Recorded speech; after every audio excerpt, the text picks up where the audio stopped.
আসসালামু আলাইকুম। মৌসুম ফ্যামিলি ব্লগে সবাইকে স্বাগতম। রান্না করছি পালং শাক দিয়ে রুই মাছের ঠোঁটা কাটা দিয়ে চচ্চড়ি। এখানে আমি কি কি অ্যাড করি দেখে নিই একবার, চলেন। পেঁয়াজ, কাঁচামরিচ, হাফ চামচের মতন হলুদ গুঁড়া, 1 চামচ লবণ, সয়াবিন তেল।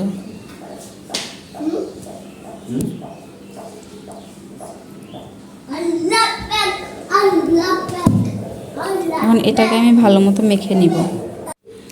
মেখে নেওয়ার পর এখানে আমি এখন শাক অ্যাড করব।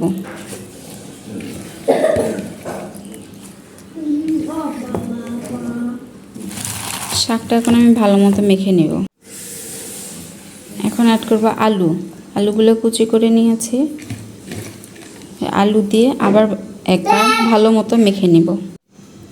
মেখে নেওয়ার পরে অ্যাড করব ঠোঁটা কাটা মাছের।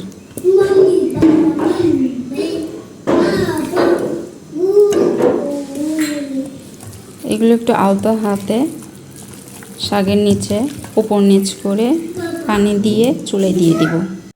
পানি দিয়ে দিয়েছি পরিমাণ মতো। এখন চুলায় ঢেকে রান্না করব। পালং শাক চচ্চড়ি আমার রেডি। দেখেন কালারটা কত সুন্দর আসছে। এভাবে আপনারাও হাতে মেখে বাসায় ট্রাই করবেন, আশা করি ভালো লাগবে। আর অবশ্যই আমার চ্যানেলটাকে সাবস্ক্রাইব, শেয়ার, লাইক, কমেন্টস করতে ভুলবেন না। সবাই ভালো থাকবেন। আসসালামু আলাইকুম। আল্লাহ হাফেজ।